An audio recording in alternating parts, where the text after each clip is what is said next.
이 교수의 한국실기 278번은 박형준 시인의 정령들의 꽃시장입니다. 시현실 2026년 봄호에 게재된 시인데요.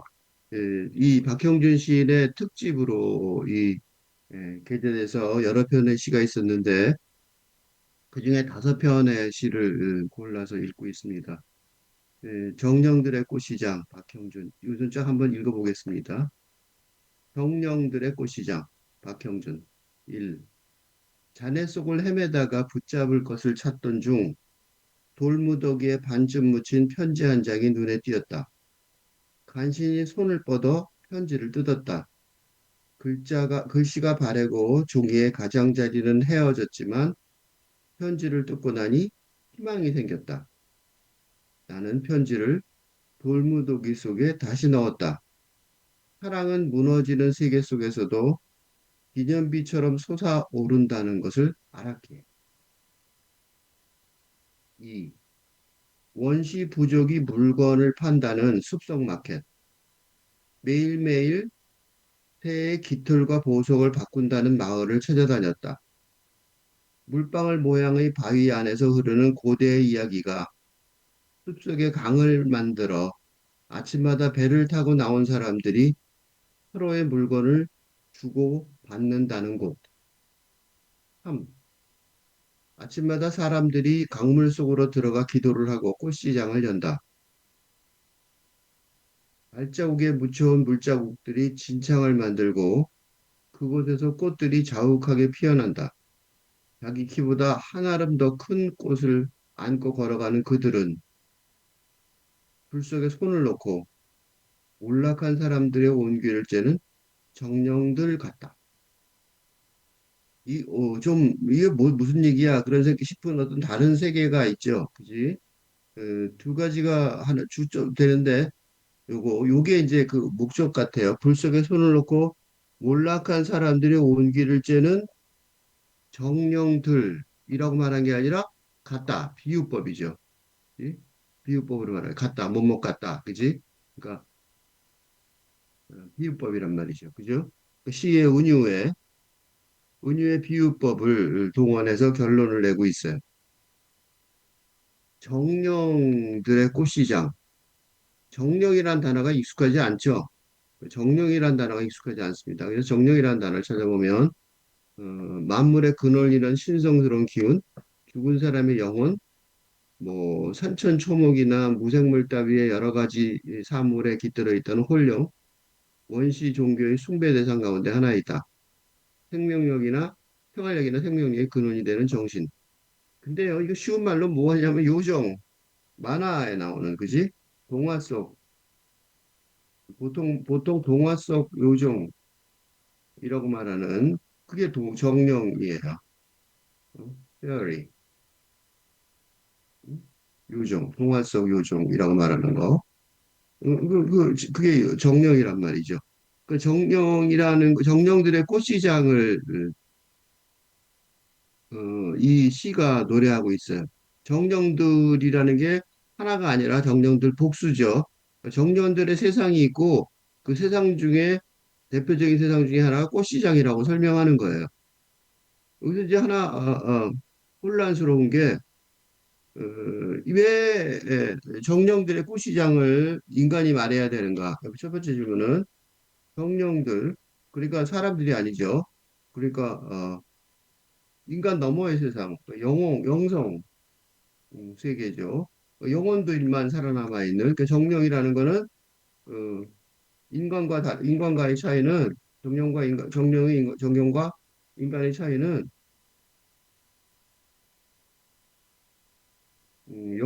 영혼을 가지고 있는 인간에 비해 정령은 영혼만으로 존재한다는 음, 음, 것입니다. 음? 즉 에게는 육체성, 그 물성이 없다고 집니다. 그죠?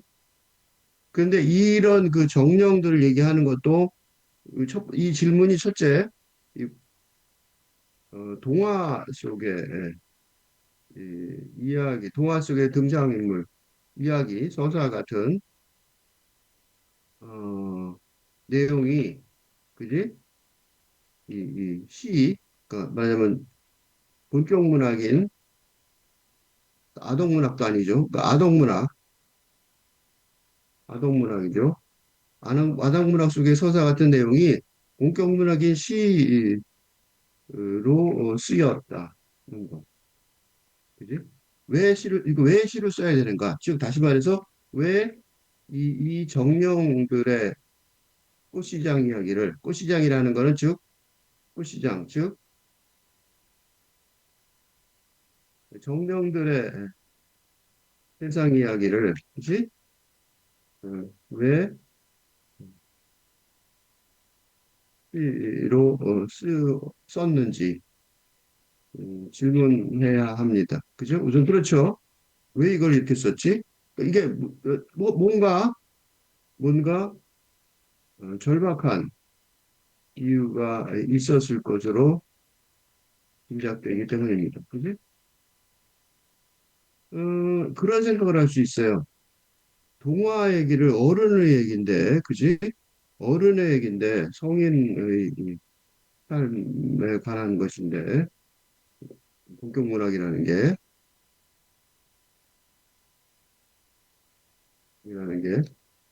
왜, 동화적인, 그지? 여긴 상상력을, 동원, 그것을 위해, 그지? 해야 했는지, 음, 하는 것이 첫 번째, 어? 첫 번째, 어, 순서일 것입니다. 왜 이걸 동화로, 그지? 왜 이걸 동화로 했지? 그게 첫 번째 순서일 거라고 보여져요. 그런데 요게 첫 번째고, 그 다음에 뒤에는 이제 우선 이거 다 설명하면 시를 완전히 논문으로 쓰는 거니까 그렇게 못할 것 같고, 요것만 우선 한번 생각해 봅시다. 이게 너무 할 게 많죠. 왜냐하면 정령들이 세상을 만들었잖아. 그럼 육체도 근데 어떻게 세상이 만들어지냐 이런 질문도 있었죠. 그 외에 예, 음, 정령들 육체 등 물성이 없는 정령들의 꽃 시장, 꽃으로 꽃 시장이라는 꽃 시장은 모순적인 것 같습니다. 그지? 꽃은 물성이 있잖아. 그지? 꽃은 그지? 자연에 피어나는 밭에 피어나나 산에 피어나는 그지? 시장은 또 뭐야? 꽃과 거래가 이루어지는 시장의 개념은 자연스럽게 이어지는 음, 그지? 전혀 아니란 말이지. 자연스럽게 이어지지 않습니다. 왜 그러면 이렇게 굳이 이어지지 않는 걸 했는지 그것도 궁금하죠? 그지? 우선 또 있겠지만 나오겠지만 또 하나는 왜 그러면 왜 정령이라는 왜 요정이라는 환상 환상이죠 팬시 환상의 환상의 이 존재 그죠? 그러니까 환상이라는 거는 현실 속에 있지 않을 것 같은 그지? 음, 않을 것 같은 환상의 존재를 실적 상상력으로 동원한 하는 이유는 무엇일까요? 이것도 궁금하죠. 그러니까 궁금한 점이 되게 많아요. 그죠? 그래서 이런 얘기를 두서없이 본 다음에 우선 첫 번째로 왜 정령들이라는 단어가 떠올랐을까? 그게 그리고 1년에 그게 나와요. 1년에 1번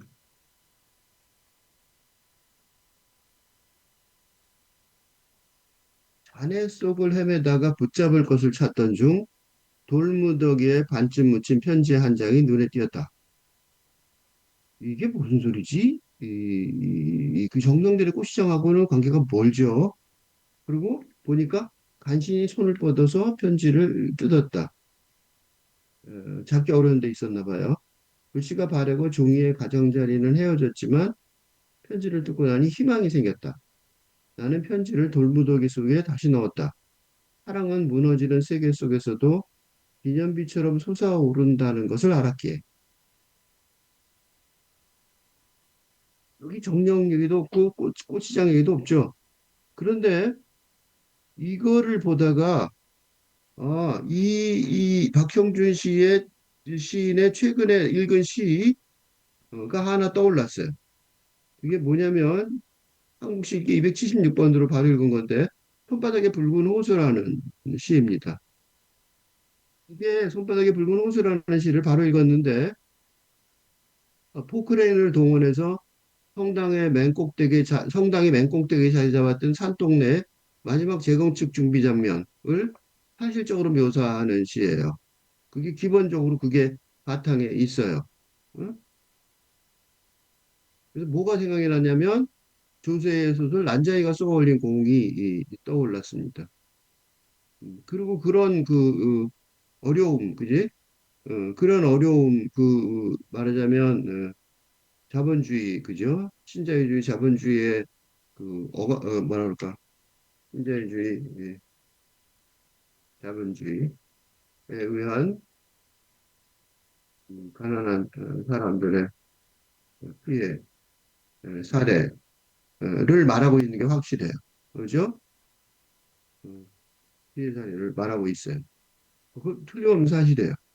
그래서 그거에 대해서 이 시가 조세희 소설 난제가 써올린 공처럼 공격적이진 않지만 그래도 그 6.29 이 시를 본 사람은 알겠지만 6.29 그러니까 저 6.29 그 선언 시절 그러니까 민주화 운동 그 끝무렵에 그 테르탄 지랄탄을 맞고 정경들한테 잡혀갈 뻔하고 그런 기억들 그러니까 적과 아군을 놓고 그 국민들이 둘이 싸운 거죠. 정경이 무슨 죄가 있어요? 쟤네들 적이라니까 싸우는 거고 그런 경험, 그런 강력한 이분법적 대립의 경험, 폭력적 대립이죠. 그런 것도 같이 기억에 있습니다. 그래서 그런 것들이 바탕에 깔려 있는 게 이어지는 시 같은 느낌이 있습니다. 그게 안 이어졌더라도 뭐 충분히 이해가 되지만 이어져서 보면 훨씬 더 쉽게 공감이 가고 이해가 됩니다. 예를 들면 이런 거야. 잔해 속을 헤매다가 붙잡을 것을 찾던 중 돌무더기에 반쯤 묻힌 편지 한 장이 눈에 띄었다. 사실일지도 모르겠어요. 그러니까 박형준 시인의 특징 중 하나가 도시에서 산책하기죠. 근대 도시에서 살근대적으로 어, 산책하기. 나는 습관, 어? 네, 있는 이게 그리고 이게 단순히 개인적인 삶의 습관을 넘어서서 어? 그 살근대적인 세계관을 또 시적 창작법을 거의 기반이 되는 음, 것이라는 사실을 이미 읽은 바 있습니다. 이거 누가 읽었냐면 시인이 쓴 시인의 산문을 통해서도 이 시인의 산문을 통해서도 또 확인할 수 있었습니다. 그러니까 여기서 잔해 속을 헤매다가 붙잡을 것을 찾던 중 잔해가 건물에 부서진 잔해죠. 그러니까 건물에 부서진 잔해 속을 헤매다가 즉 말하자면 건물에 부서진 잔해 속을 헤매다가 어, 어, 배회하듯 산책하다가 그죠? 그런 뜻이죠. 그지? 이 건물에 부서진 거는 네, 재개발 장소죠. 그러니까 그 동네 전체를 갖다가 포크레인이다, 그지? 포크레인이 다 부숴버린 어?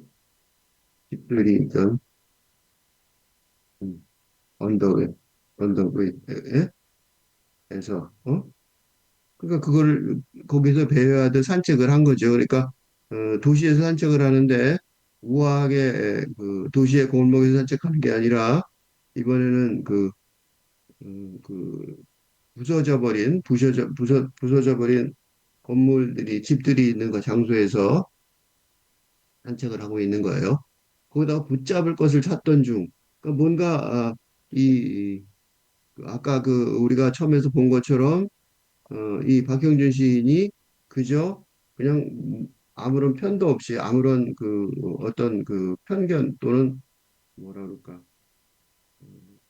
지향점 그런 것도 없이 그러는 게 아니라 이, 이 쫓겨나가버린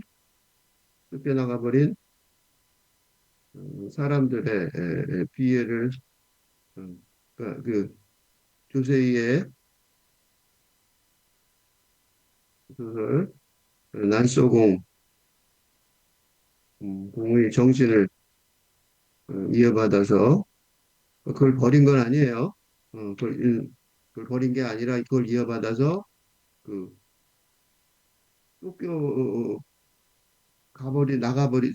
쫓겨가버린 사람들의 그 비애를 공감을 하는 거죠. 비애를 공감해서 안타까워하는 거죠. 비애를 공감하며 안타까워 하다가. 그러니까 뭔가 붙잡을 것을 찾던 중 그 말이 그래서 나오는 것 같아요. 그지? 그러니까 이 산책이라는 게 그냥 가버린 게 그냥 돌아다니는 게 아니라 이 사람들의 안타까운 그지? 음, 안타까운 그런 사연에 대해서 공감을 하기 때문에 헤매는 거죠. 그냥 헤매는 게 아니죠. 그래서 그 부서진 잔해들 속에서 헤매고 있는 도중에 돌무더기에 반쯤 묻힌 편지 한 장이 눈에 띄었다는 거예요. 편지 한 장을 발견했다는 거죠. 그 간신히 손을 뻗어 편지를 뜯었다. 왜 간신히 손을 뻗었는지 알겠죠? 이게 무작위하게 무작위로 파괴된 건물의 잔해 이기에 어? 그, 그 편지가 있던 장소가 어, 비일상적으로 음, 판단하기 어려운 음, 음, 잡기 어려운 그지? 일상적으로 잡기 어려운 장소에 있었을 가능성이 높습니다. 그죠?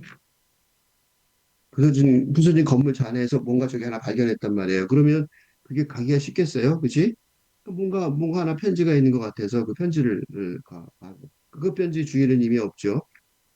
그래서 글씨가 바래고 종이의 가장자리는 헤어졌지만, 그리고 편지를 뜯고 나니 희망이 생겼다. 그랬어요. 편지를 뜯고 나니 희망이 생겼다. 그러니까 이게 오래된 편지예요. 글씨는 바래고 오래된 편지예요. 그러니까 오래된 편지니까 아마 이 편지의 주인은, 주인에게는 소용이 없어진, 음, 그래서 아마도 어, 부서질 집에 남겨두고 갔을 그런 일 것으로 여겨집니다. 그죠? 그러니까 그 사람한테 꼭, 야, 이 편지 중요하니까 전달해줘야 돼. 그런 편지가 아니에요. 응? 그런 편지가 아니란 말이죠. 그런데 문제는 희망이 생겼다고 말했어요. 음, 왜 희망이 생겼을까? 그게 문제죠. 그죠? 뭐가 희망이 생기게 만든 걸까? 근데 그 대답이 뒤에 있어요. 그러니까 왜 이 편지, 그러니까 그 편지의 내용을 그지? 읽고 난 다음에 페르소나 하자. 페르소나 하자. 나에게 희망이 생겼다고 독자에게 보고합니다. 그 희망의 내용이 무엇일지 궁금하게 하네. 그죠? 음, 그 오래된 편지에서 무슨 희망을 찾았지? 예, 그런 생각이 드는 거예요. 그런데 뭐라고 그러냐면, 나는 두 가지, 그러니까 행동하고 내용을 두 개를 말해요. 나는 편지를 돌무더기 속에 다시 넣었다. 다시 말해서 이는 그 편지의 내용이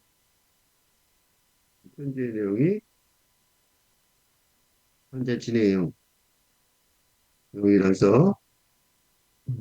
아직도 필요할 수 할지도 모른다는 판단이 들었다는 거, 들었다는 말이에요. 어? 과거의 사건이 아니라 어, 과거의 편지이기는 하지만 지금까지 이어지는 지금까지 아니 지금 현재까지까지는 물론 미래에도 필요한 내용이 들어있다는 징조 증인. 그러니까 편지를 다시 넣어놨겠죠. 그 돌무더기에 그지 결국은 포크레인이 와서 그러니까 누군지 모르니까 찾아와 줄 수는 없지만 어, 누군지 모르니까 찾아줄 수는 없지만 주인을 찾아줄 수는 없지만 그리고 포크레인에 의해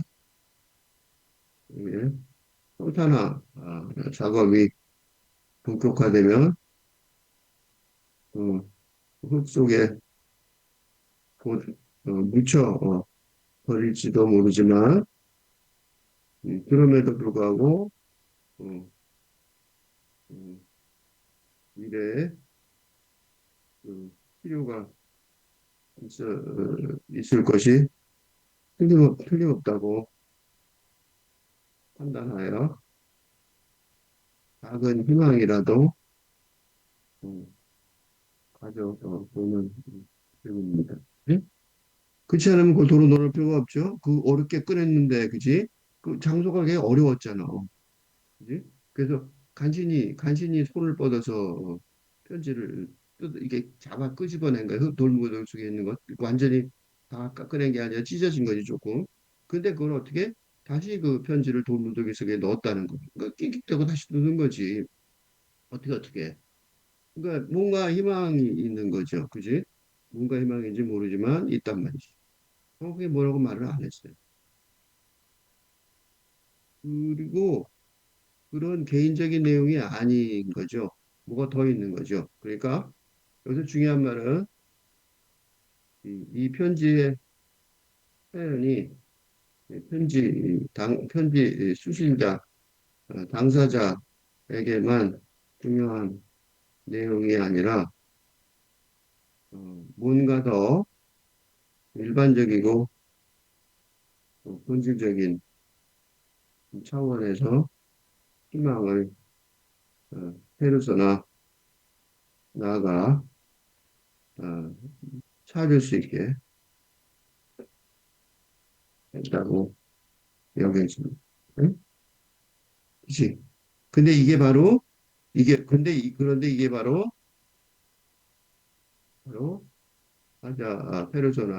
하자의 자네소 산책의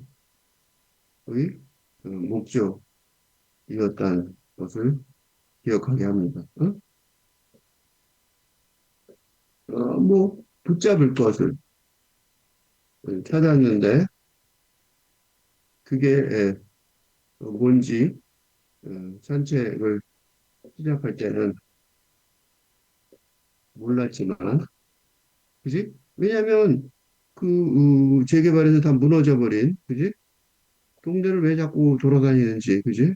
그러니까 재개발 과정에 있는 포크레인으로 다 부서진 동네를 왜 헤매면서 산책이라고 하는지 그 목적을 자기 자신도 몰랐을 가능성이 높았는데 그걸 그지? 즉 붙잡을 걸 요거 붙잡을 그걸 그 붙잡을 걸 찾았다고 말하는 거. 응? 그게 뭔지 모르지만 하여튼 찾은 거예요. 그 찾은 내용이 그 찾은 내용은 그러니까 사적인 즉 관련 편지 수신자나 발신자에게만 관련되는 것이 이 아니며 그보다 더 큰 일반적인 차원에서 해석될 수 있는 내용이라고 짐작되는 거예요. 그래서 마지막 두 줄이 되게 중요해요. 뭐라고 그러냐면 사랑은 무너지는 세계 속에서도 기념비처럼 솟아오른다는 것을 알았기. 이거예요. 사랑은 무너지는 세계 속에서도 기념비처럼 솟아오른다는 것을 알았기. 무너진 세계는 지금 다 없어진, 그지? 그러니까 포클레인으로 다 무너져버린 동네의 건물 안에 속에서 헤매다가 발견한, 그치? 발견한 내용은 뭐냐면, 내용의 핵심은 기념비처럼 솟아오르는 사랑. 이거는, 음? 이, 아까 내가 말한 그 시 있죠? 그, 아까 내가 이 시, 손바닥의 붉은 호수. 이 시의 내용이, 어, 아까 말한 그, 손바닥의 붉은 호수. 여- 어, 내용적으로 연결되는 손바닥의 붉은 호수의 그 주요 핵심 장면이 음, 맨 꼭대기 성당의 탑을 음, 뭐라고 이동하는 마지막 철거 작업의 장면, 철거 작업이었습니다. 그러니까 첨탑이라는 게 위로 쏙 솟아올라 있죠, 그지? 그러니까 이 솟아오르는 사랑, 이 말이 기념비처럼 솟아오르는 사랑이라는 말이 굉장히 의미가 있어요. 왜 의미가 있냐면 그 성당의 첨탑하고 연결이 되니까 말이죠. 그러니까 두 가지 대한 의미가 있는데 첫째는 진짜 리터럴리 기념비처럼 솟아올라 있죠. 그지? 성당의 첨탑이 왜 있어요? 성당의 첨탑은 교회들 우리 십자가 많이 서 있죠. 그죠? 곳곳에서 어, 보는 십자가들처럼 십자가 많죠 우리 도시에 십자가들처럼 뭐예요? 그러니까 지상과 그지? 현상을 잇는 상징적인 건축물입니다. 그런데 그지? 종교가 제도와 영성으로 구성되어 있다면 영성적 상징입니다. 그죠? 그러니까 이는 신의 인간에 대한 아가페적 사랑의 어, 상징. 그렇지? 또 우리가 올라가는 거지만 인간은 음, 이를 통해 기도를 함으로써 좀더 존경한다고 그리스도교에서는 주장합니다.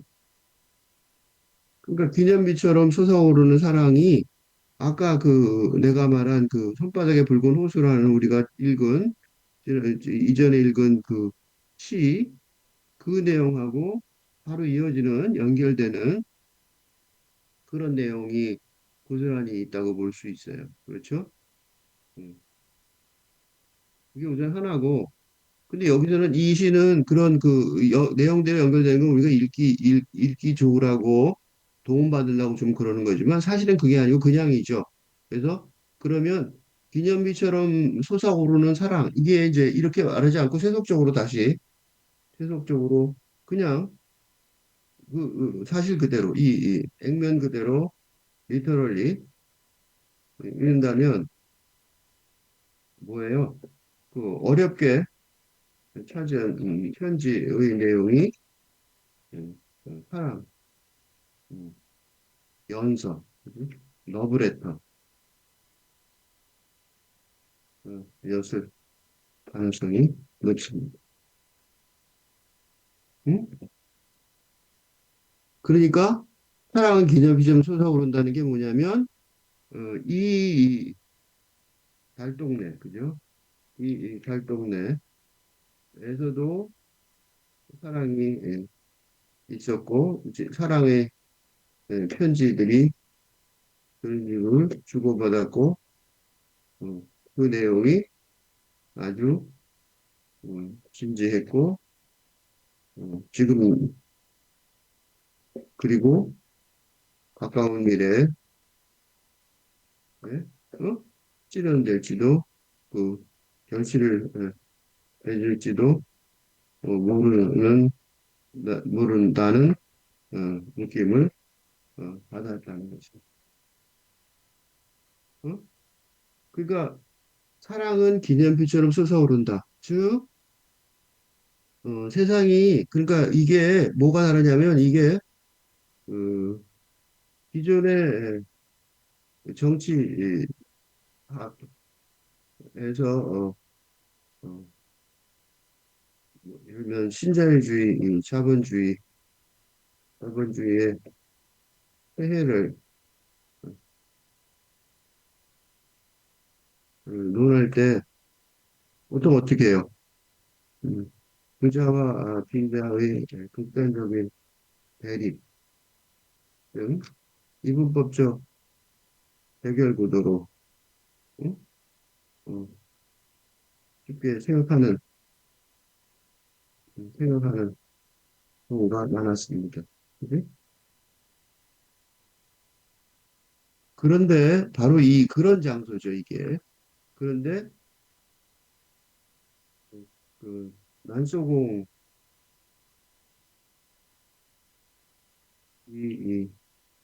상징하는 그런 험악한 대결의 장소에서 그 박해받는이라고 그러나? 박해받는 집단의 어려움을 어려움에 공감하면서 헤매다가 붙잡은 내용이라는 것이 투쟁이 아니라 사랑이라는 말이 됩니다. 그렇죠? 그러니까 처음에 생각해 보세요. 처음에 그 단야 속을 헤매다가 붙잡은 것을 잡던 중, 그지? 돌무더기에 반쯤 묻힌 편지 한 장이 눈에 띄었다. 절박하죠, 이때는, 그지? 야, 참 이 사람들 말이야, 집도 응? 이렇게 막, 그러니까 제대로 뭐 편안하게 가지도 못한 것 같은 느낌이 있어요. 천지 중요한 편집도 놓고 갔으니까 안타깝다는 거죠. 그런 느낌을 이 전체에서 받고 있는 거예요. 그런데 그 편지를 읽고 나니까 내가 생각했던 그런 페르소나가 생각했던 그런 절망적인 일방적으로 그러니까 페르소나가 처음에 짐작했던 일방적인 피해자의 사연이 아니었습니다. 그지?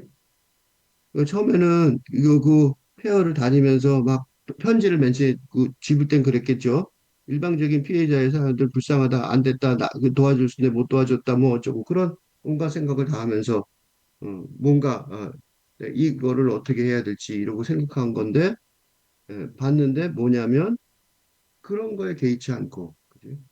그러니까 극심한 하나님의 극심한 하나님의 상황에도 불구하고 하나님의 사연이 예, 꽃피어나고 있었다는 위안을 받은. 응? 그러니까 이게 그냥 단순한 근데 이게 단순한 어떤 하나의 철거 장소에 관한 에피소드라고 여길 수는 없습니다. 왜냐하면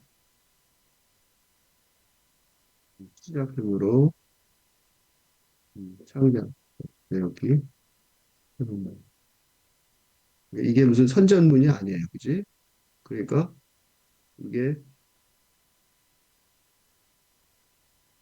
선전문, 선전문 등 투쟁, 뭐 투쟁을 위한 선전문 등 한문 작품이 아니라 응? 직접 상상력에 의한 창작품인 시작품으로 창작되었다는 거야. 그러니까 그냥 단순히 고발하는, 그지? 투쟁이나 고발, 부당하다, 뭐 이런 거지. 이런 그런 산문 작품이 아니라는 거죠. 응? 이뿐만 아니라 더 중요한 거는 이보다 더 중요한, 더 중요한 건 근대적 세계관의 기반이었던 효과학은 이분법적 논리 구조가 어, 농지 구조를 피하고 있다는 사실입니다. 어? 그러니까 이 폐허, 그지? 철거된 철거된 후 포크레인으로 싹 쓸어버린 평양은 장소에서, 그지? 그래서 단해 속을 헤매고 싶게 하는 장소에서 페르소나는 1980년대까지의 대결 구도, 정치적 대결 구도를 어? 벗어나려고 하고 있습니다. 이게 중요한 거예요. 그러니까 이렇게 막 다 무너진 장소에 가갖고 거기다가 뭐 편지도 한 장 그냥 떨구고 갔어. 급해서 못 가고 안타깝다 이런 생각이 들잖아요, 그지? 자연스럽게 그렇게 이분법적 구도를 해야 되는데 결론이 전혀 뭐 김 빠지는 거죠. 투쟁에서는 약간 김 빠진 얘기 아니에요? 근데 왜 그랬을까? 이게 단순히 이는 어, 이 근대적 근대의 이분법적 사고를 포함하지만 초월하려는 탈근대적 세계관 때문이라고 여겨집니다. 무슨 소리냐면, 어, 그러니까 이 부자와 가난한 집단의 극단적인 음, 격차를 해결하려는 전략이 옛날에 뭐가 있었냐면, 어, 오큐파이 월스트리트가 있었어요. 별게 다 있었는데, 어, 음, 그러니까 증권가 미국의 증권가 월스트리트를 음, 점령하자는 운동,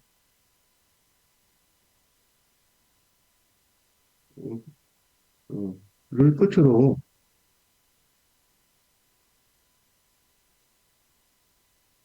극단적인 투쟁에 의한 근대적 음, 정치적이고 근대의 정치적이고 경제적인 구조를 해체할 수 없음을 뚜렷하게 알게 되었고, 그러니까 빚부의 격차를 해결하려는 전략 중에서, 물론 해결하는 게 중요해요. 근데 그게 그 월스트리트 점령하자고 그래갖고 막 청년층이 거기서 그 뉴욕에서 막 텐트를 치고 막 지지율도 높았어요, 국민들의. 음, 그런데도 불구하고 잘 안 됐던 이유가 그런 투쟁으로 해결할 수 누구를 공격하고 누구를 방어하냐고, 그죠? 그 요컨대 부자와 빈자, 어? 권력층과 지배층 이러한 단순한 이분법이 그지? 근데 체제의 한계를 뚜렷이 뚜렷하게 드러내는 데는 도움을 주지만 그 고발하는 데는 도움을 주는 거예요. 그렇지만 그 해결책이 예, 나오지는 않는다는 말입니다. 지금 무슨 얘기 하려고 그러는 거냐면 필자는 이런 지식인 사회의 난경 어찌할 바를 모르는 거죠. 그러니까 엠파스 그러니까 문제는 알아. 엠파스를 돌파하는 어, 길이 근대에서 밝은 대로 혁명적으로 전환하는 하는 중이라는 역사 의식을 historical consciousness를 경영하는 수밖에 없다고. 이런 경험하는 어, 를 발견하려면 없다고 생각합니다. 무슨 소리냐면 그러니까 이는 근대적인 사고 방식으로는 어떤 문제도 지금 그러니까 기후 재앙 뭐 많잖아 그런 거 요새 다 그런 게 너무 많죠. 기후 재앙 뭐 극단적 정치 대립 전쟁 같은 거 전쟁 등 극단적 전쟁 내외 국내적이죠. 경제적 빈부격차 등 어떤 문제도 교육에 무능한 교육, 그지? 무너져가는 가정, 어떤 문제도 해결할 이 어떤 길을 찾을 수 없다는 그 없는 난경, 막다른 골목에 다다른 상황. 이라는 점을 인정해야 한다는 말입니다. 그러니까 기존의 근대적인 사고 체계를 완전히 벗어나서 혁명적으로 다른 사고 체계를 도입해야 한다는 말입니다. 응? 그러니까 이게 옛날에 있던 사고방식과 안 되는 거예요. 즉, 예를 들어 이분법, 그죠?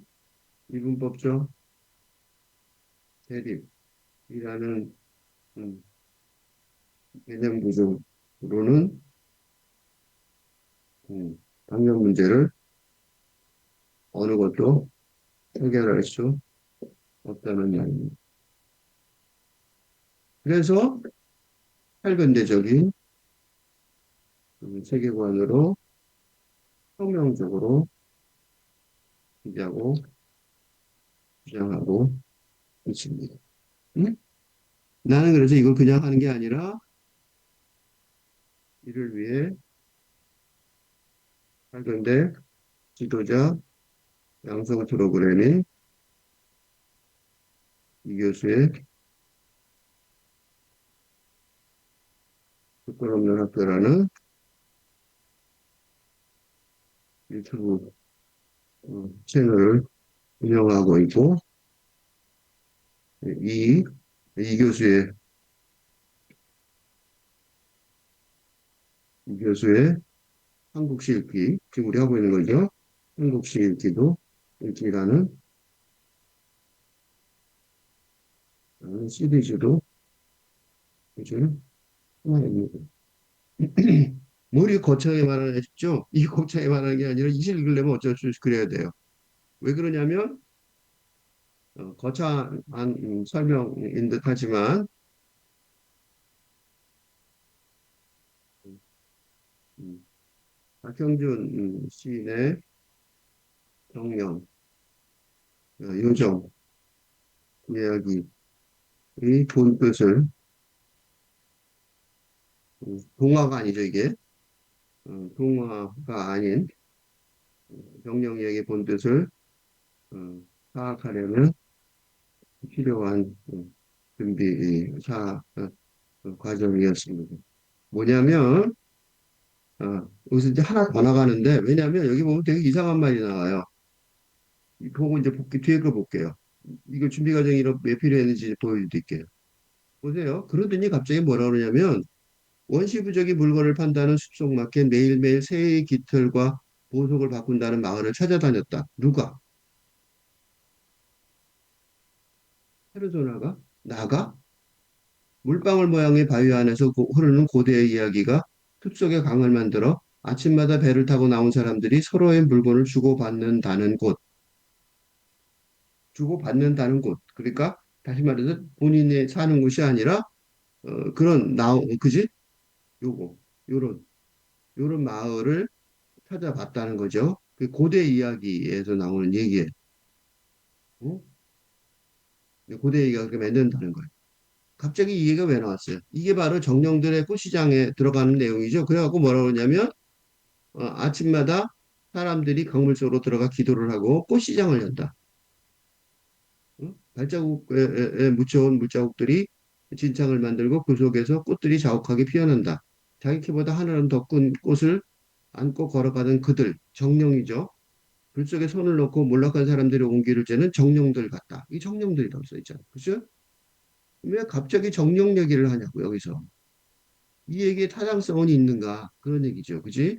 그러니까 이런 준비를 한 이유는 뭐냐면, 이 정령들의 꽃시장이라는 이시의 본 서사의 적절성에 관한 어, 판단을 하는데 어, 필요했기 때문입니다. 뭐가 필요하냐면 여기서 좀 다른 문학사적인 얘기를 하나 더 해야 되는데 어, 문학이라는 것 소위 우리가 지금 근대 문학이라는 것이 음, 어떻게 만들어진 거냐면 음, 음, 근대 국가가 상상의 공동체라는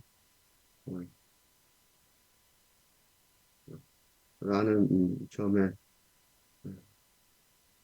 현대의 공동체라고 할 때 우리가 지금 알고 있는 근대 국가가 상상의 공동체라고 할 수 있어요. 응? 때 이 상상의 공동체, 상상을 공동으로 상상하는 거죠. 공통적으로 국가의 구성원들이 상상을 하는 게 국가를 만든다는 말입니다. 뭘로 그러냐면 신문이나 소설, 문학작품이지. 문학작품. 특히 소설을 공통적으로 읽으면서 같은 상상을, 같은 세상을 상상하고 있기에 같은 공동체의 사람들이 되는 것이고,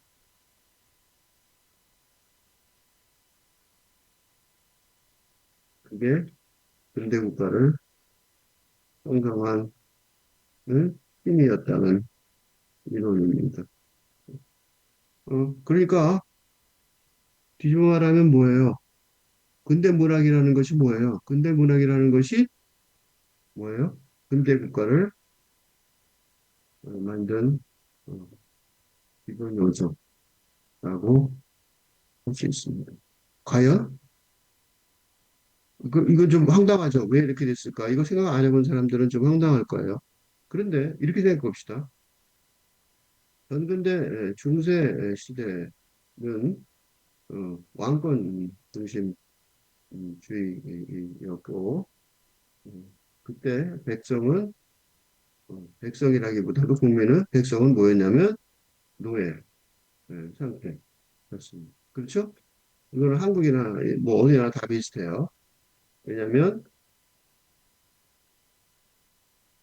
왜냐하면 왕권을 중심으로 하여 음, 백성은 왕권을 중심으로 하여 부족과 차제, 그 종교죠. 등이 지배받는, 응? 등에 의해 지배받는 노예 상태였던 거예요. 응? 그건 거의 대부분에 다 똑같아요. 그런데 근대가 생긴 거야. 그지? 프랑스 혁명 등을 통해서 근대 국가가 형성되는데 이때 큰 문제가 뭐예요? 백성들의 지위에 관한 새로운 이론이 요구됐습니다. 어? 그렇겠죠? 이게 이때 나온 게 천부인권설이에요. 인권설, 응? 천부인권설. 하늘이 모든 인간이 타면서부터 여기 써 있으니까 다시 보여드릴게요. 태어나서부터 자유평등의 생활을 누릴 권리를 갖는다는 사상, 그지? 계몽주의, 그지? 계몽주의, 프랑스 계몽주의죠. 프랑스 어, 계몽주의의 천부인권설입니다. 이 그것입니다. 그러니까 모든 국민이 평등하게 똑같은 권리를 가지고 태어났다는 이 사상을 기반으로 하여 근대 국가가 어, 뭐라 그럴까 만들어진 건 아니에요. 근대 국가 먼저 만들어지고 근대 국가의 정당성이 확보된 거죠. 나중 그 어떻게 만들어진 거고 나중에 이제 이런 이론으로 우리가 이래 그런 거야. 이게 법치국가. 법으로, 법치국가가 뭐예요? 법치국가죠. 법을, 그지? 법을 기초해서 권력을 행사하는 거죠. 그지? 그러니까 법을 기초로 해서 권력을 행사하는 국가가 된 이유입니다. 왜냐하면 국민은 누구나 법 앞에서 평등하기 때문입니다. 그게 바로 천부의 기술이죠. 그렇죠? 그래서 뭐 우리나라에서 대통령이 잘못하면 감옥에 가는 거죠. 그죠? 죄인이 되는 거고 다 평등하니까. 이런 근대 국가에 아까 위에서 다시 봤지만 다시 보면 이런 근대 국가를 국민 전체가 어, 공감하게 인도 근대 국가 사상이죠. 사상을 공감하게 한 게 문화. 음, 어, 하나만 예를 들면 낭만주의 사상이 제일 대표적인 이제 이 사상은 나는 너를 사랑해. 나는 낭만적 사랑을 합니다. 이때 나와 너가 독립, 주체적인 정체성을 가진 근대적 자아가 아니라면 그 고백은 무효입니다. 그치? 그러니까 자기가 스스로 알아서 결정한 거야. 응? 그죠? 그래서 이 낭만의 사랑이 중요해지는 거야. 응? 근데 이런 세계관은 이 낭만주의에서 가장 중요한 음, 음, 낭만주의의 가장 중요한 공헌은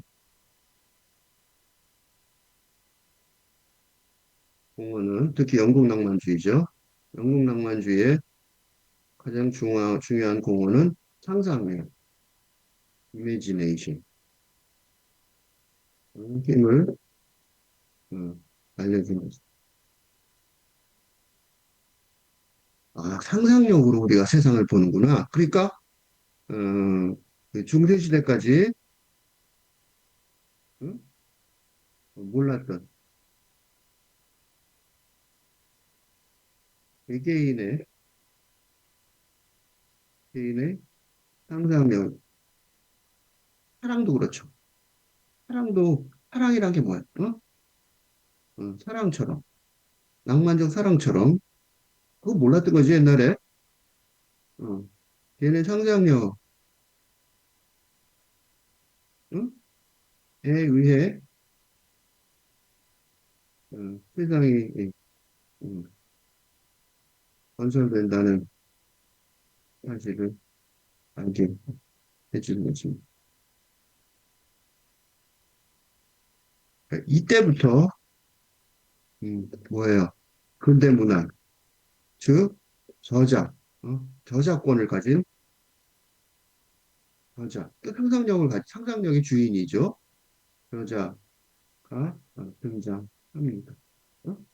그래서 내가 아까 뭐랬어요? 근대 문학이라는 것이 근대 국가를 만든 기본 요소라고 할 수 있는 거지. 그지? 이 하나만 더 설명을 조금만 더 나가면 돼요.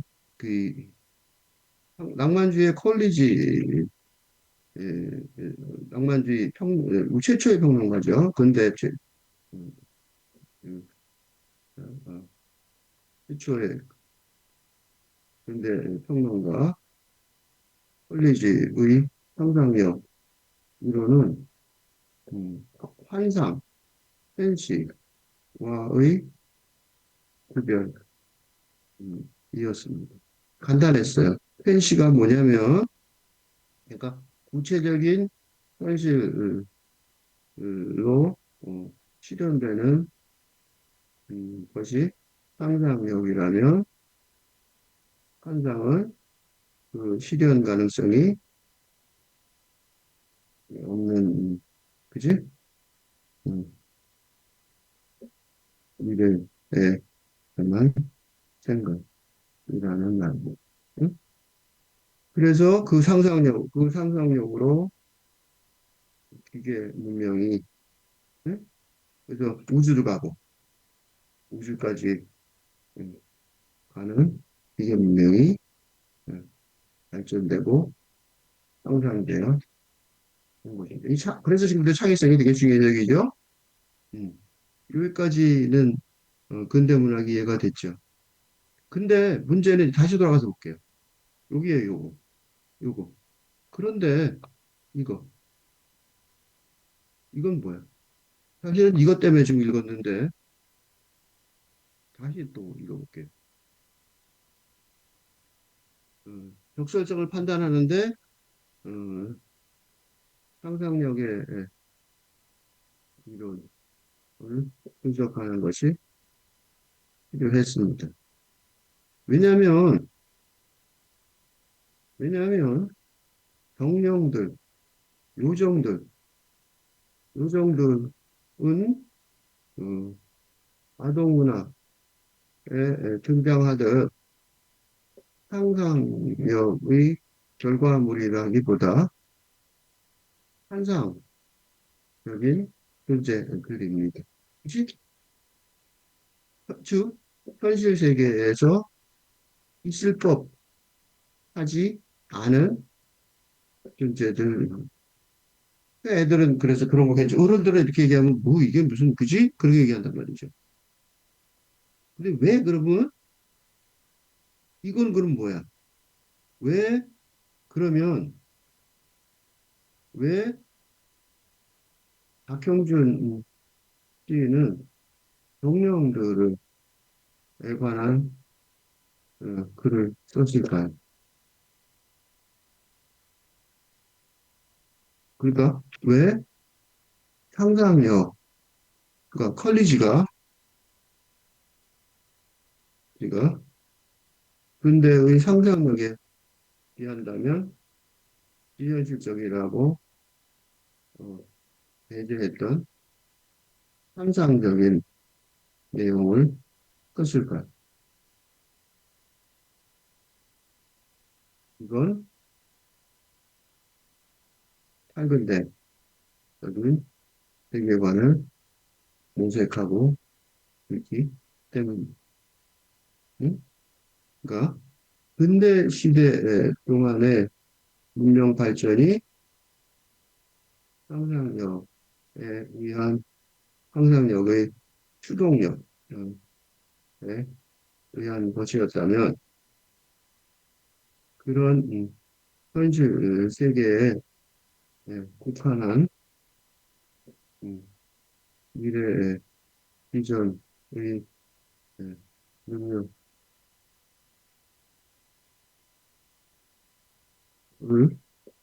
부정하지는 않지만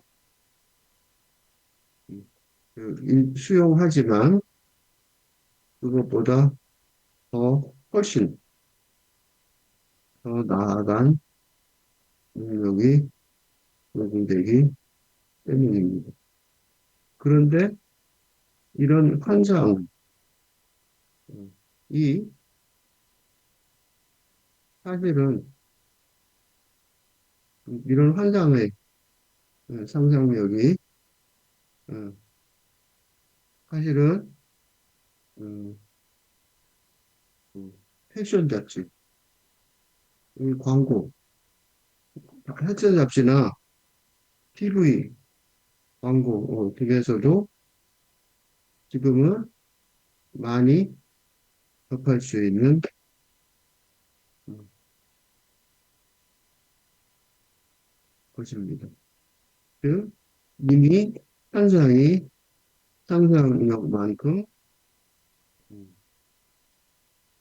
보편적이 되어버린 세상이라는 말입니다. 음. 그러니까 이 얘기는 뭐예요? 지금 이거는 무슨 얘기야? 상상의 얘기가 아니라 환상의 얘기라는 거예요. 그러니까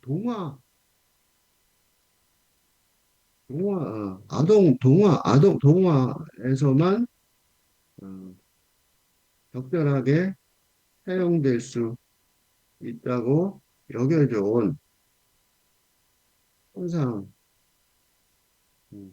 능력이 근대 세계관을 포함하지만 초월하는, 그러니까 예를 들면 이분법적 대립구도에서 를 포함하지만 초월하는 영적 사랑의 환상적 능력이, 예, 그지? 그 환상의 능력이 바로 그런 능력이죠. 이 능력이 이제 한근대 시대의 새로운 세계관을 모색하는데 필요하다고 여겨지. 이런 박형준 시인의 시론에 동의합니다. 그래서 이런 환상적인 얘기가 써 있는 거예요. 하나만 더 얘기하면 이런 얘기들이요 주로 어디 있었냐면 이런 지금 그러니까 새로운 세계관을 찾아야 되죠. 그러니까 근대적인 세계관을 어, 대체할 새로운 탈근대적인 세계관을 찾아야 찾아야 한다는 생각을 지식인 사회가 거의 대부분 뭐 하는 것 같지만 어, 그럼에도 시적 상상력이 꼭 필요한 이유는 음, 기존의 지식인 사회가 음, 과거의 사례, 역사적인 사례에서만 그 해결책을 찾으려 하는 경향이 있기 때문입니다. 실제는 이를 환원주의적이라고 비판합니다. 그러니까 지금 뭘 해야 돼요? 지금 인류는 지금 인류는 응? 미래의 근데 미래의 살 길을 찾아야 하는데 학자들은 과거의 역사에서만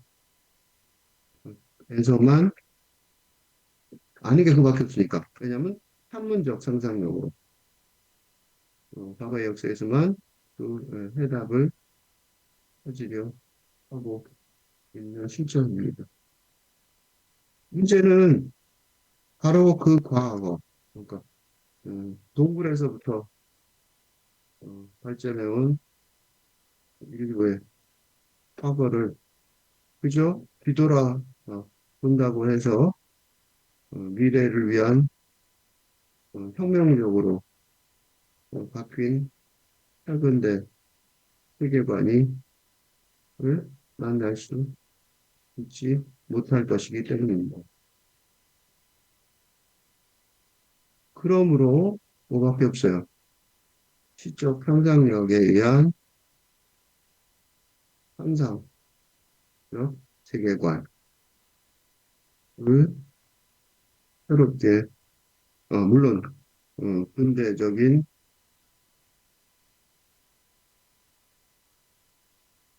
현실을 바탕으로 이렇게 구축해 나가는 게 어, 제대로 된 갈등이라고 생각합니다. 이제 내가 왜 갑자기 얘기를 했냐면 요게 나와서 그래요. 물방울 모양의 바위 안에서 흐르는 고대 이야기. 이게 옛날 얘기가 아니라는 거죠.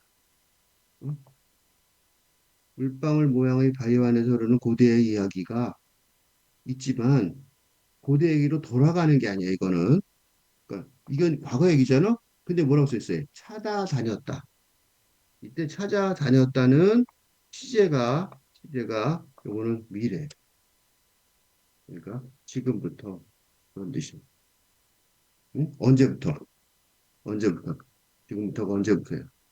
아까 편지를 읽고 나서부터.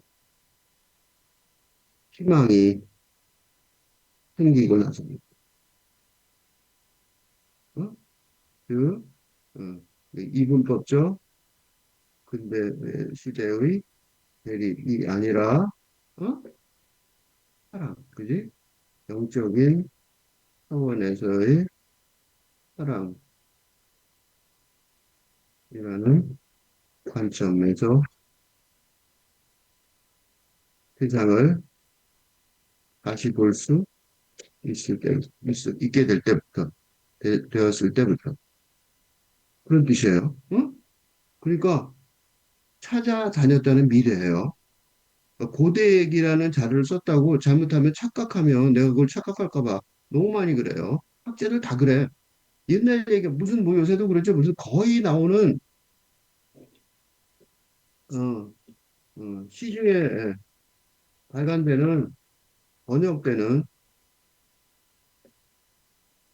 베스트셀러 대부분이 미래의 인류의 해결책, 뭐, 뭐, 뭐, 절망, 뭐 있지, 뭐, 우울 등 모든 미래의 인류의 해결책을 찾는, 준다고, 제공한다고 주장하지만 그 결론 부분에 가서 보면 음, 본문에서 복잡하게 인용된 과거의 사례를 그죠? 요약한 뿐이고, 어? 환상적인 세계관을, 어? 현대적 세계관을, 의 미래를 구축하려는 길을, 구축하는 길을 제공하지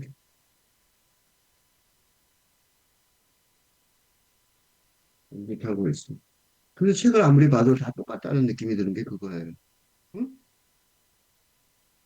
뭘 보긴 봤는데, 뭐, 아까도 뭐, 멋있는 책이고, 뭐가 있는 것 같아 찾아봤어요. 그랬더니, 읽어보니까, 옛날 얘기 참 멋있어. 뭐, 일반 하라리도 비슷한 것 같더라고. 다 그런 것 같아요. 근데 우리는 뭐 해야 돼? 찾아다녀야 되는 입장이란 말이죠. 어? 어떤 찾아다녀야 돼요? 원시부적이 물건을 판다는 수시속 마켓, 매일매일 새해 깃털과 보석을 바꾼다는 이런 환상적인 세상. 뭔가 모르죠. 그런 세상이 있을 거라는 거죠. 물론 고대 얘기가 그런 얘기가 있었지만 이건 고대 얘기의 과거로 돌아가서 뭐 보겠다 그런 소리가 아니란 말이죠. 그 세상은 어떤 세상이냐면 숲속에 강을 만들어 아침마다 배를 타고 온 사람들이 서로의 물건을 주고받는다는 곳. 아직 안 났지만 소문이 있어요. 주고받는다는 곳. 그지? 그런 소문이 있는 거죠. 그리고 더 환상을 꼭 말한 게 이제 꽃시장이에요. 그지? 꽃시장. 그러니까 무기거래 시장이 아니죠. 아침마다 사람들이 강물 속으로 들어가 기도를 하고 이게 사람들이라고 그랬어요. 사람들이라고 그러고 그들이라고 그랬는데 이게 뭐처럼 얘기하냐면 이걸 뭐라고 봐요? 나중에 정령들 같다는 거야. 그러니까 뭐처럼 보이는 거야. 지금의 관점에서 보면 사람들이라기보다 정령들 같다는 말입니다. 이는 그지? 물질적 현실 세계인 근대적인 응? 사람들의 시선에서 보자면 영적인 차원이 아주 강화된 존재의 양상이라는 말이다. 그러니까 이게 박형준 시인의 시적 상상력으로 음, 찾아낸, 그치? 찾아낸 현대 시대의 상상적인 미래 상충 하나. 음. 이게 전부 답은 아니겠죠. 다 이렇게 살지는 않겠죠. 하지만 그 중에 하나라는 거예요. 그걸 한 이름을 붙여서 뭐라고 그러냐면 정령들의 꽃시장이라고 친 거예요. 이 미래상 이게 소비 정령들의 꽃시장. 뭐가 아니라 이게 즉 어, 사람들의 무기 시장이 아닌. 그래서 그 꽃시장은 어떻게 만들어지냐 이거죠. 우선 사람들이 밤을 쏘러 들어서 기도를 하고 왜 기도를 해요? 왜 기도를 해요? 삶의 상태가 삶의 존재 방식이 영적인 어? 삶의 존재 방식이 영적이니까 기도를 하는 거죠.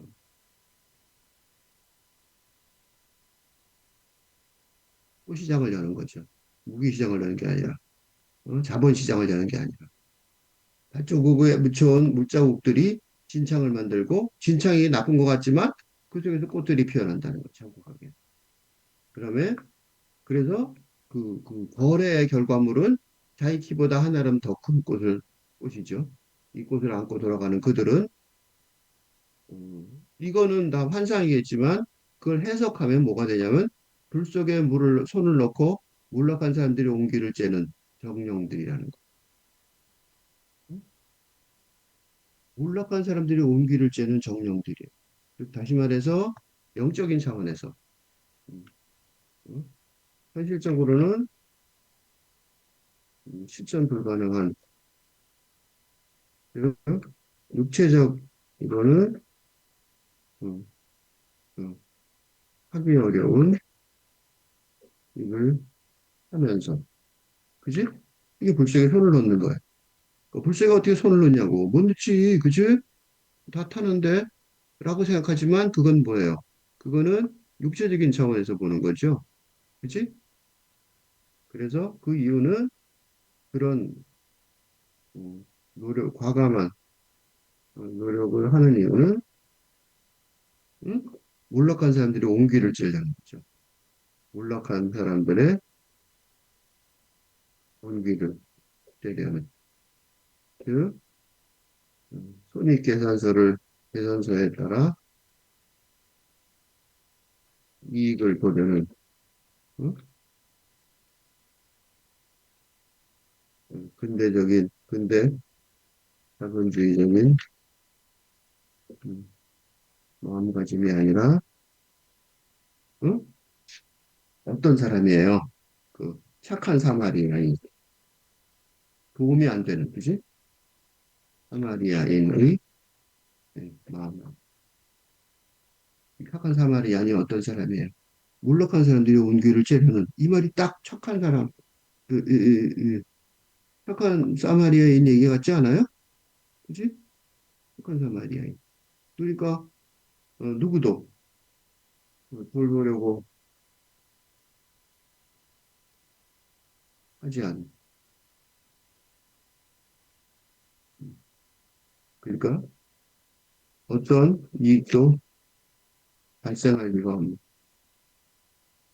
음, 일을 해야 하는 일을 자발적으로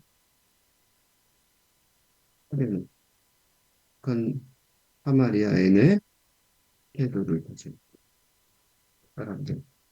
그러니까 성령들,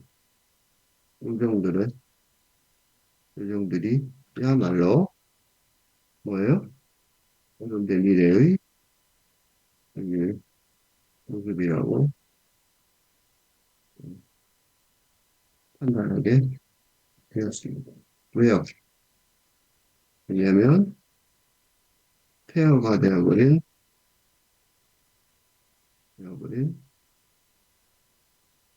건물 잔해 속에서도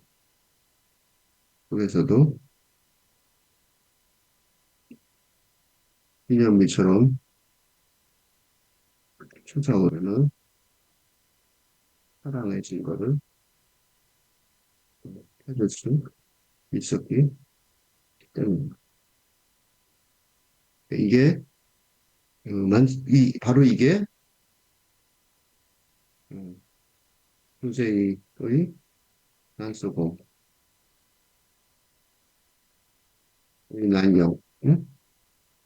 그러니까 근대적, 극단적, 이분법적, 대립구도를 포함하지만 초월하는 현대 포월의 전략, 결과물이라고 할 수 있습니다. 그리고 이런 결과물은 시적 상상력에 의해서만 성취될 수 있을 것입니다. 정령들의 꽃시장이라는 의 제목만 봐도 알 수 있을 것입니다. 네, 첨드까지 읽고 끝내겠습니다. 정령들의 꽃시장 박형준. 헤매다가 잔해 속을 헤매다가 붙잡을 것을 찾던 중 돌무더기에 반쯤 묻힌 편지 한 장이 눈에 띄었다. 간신히 손을 뻗어 편지를 뜯었다. 글씨가 바래고 종이의 가장자리는 헤어졌지만 편지를 뜯고 나니 희망이 생겼다. 나는 편지를 돌무더기 속에 다시 넣었다. 사랑은 무너지는 세계 속에서도 기념비처럼 솟아오른다는 것을 알았기에.